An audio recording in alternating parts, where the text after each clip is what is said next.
sanguine is quick, the sanguine is spontaneous, the sanguine is a fascinating storyteller, a purpose person. Of course, the choleric is a go-getter, the choleric is quick, the choleric is determined. The cholerics find it very easy to make decisions for himself as well as for other people. When a choleric sets his mind on something, he ensures that he sees through it no matter the challenges or difficulties.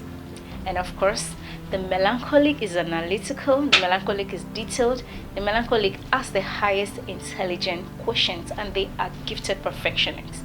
The phlegmatic is calm, cool, collected, the peacemaker. They try as much as possible to make peace. When you step on their toes, they are the kind of people that will tell you sorry, because conflict terrifies them and they try as much as possible to avoid them. Now, oftentimes whenever I talk about the four temperaments, the the frequently asked question is always, which of the four temperaments is the best? I'm sure you want to know which of the temperaments is the best as well. So just hold on. When I come back, I'm going to tell you about that. Thank you for watching.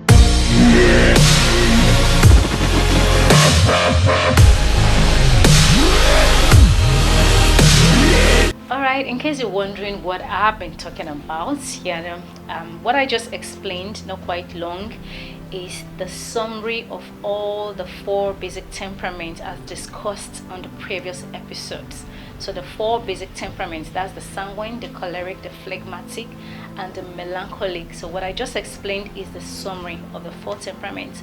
Before the break, I mentioned that oftentimes when I talk about the four temperaments, one of the frequently asked questions is, which of the four temperaments is the best?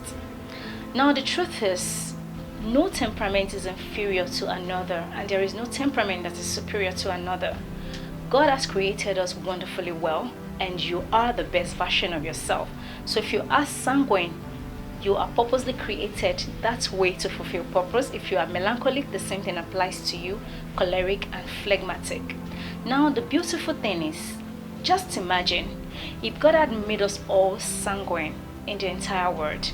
The truth is, we would have lots of fun but accomplish very little.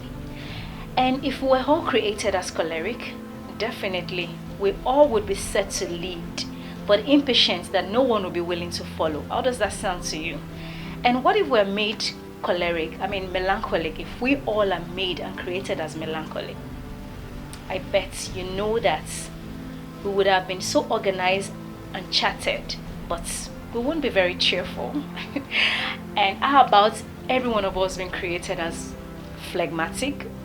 Definitely we would have such a very peaceful and calm world, but we'll have very little enthusiasm for life.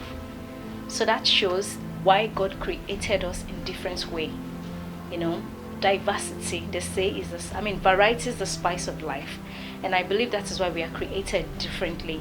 So you are fulfilling your purpose, I am fulfilling my purpose, I am the best version of myself, and so are you. So just rule your kingdom as I rule mine. You shouldn't envy any other person for being a different temperament to yours. You should learn to celebrate everybody's individuality. So we all are created to make the world a fun and a beautiful place to be. So just keep watching. There's still a whole lot to be reviewed. There's a whole lot to learn, and I still remain Hadassah, your temperament coach. And don't forget to subscribe to our YouTube channels at Expand Visions. So just be on the lookout for the next episode, where I'll be talking about the differences between personality, character, and temperament. Personality, character, and temperament sounds the same, right? Of course they are not the same. So just be on the lookout for the next episode and listen to how I'm going to explain the differences between the three. Thank you for watching.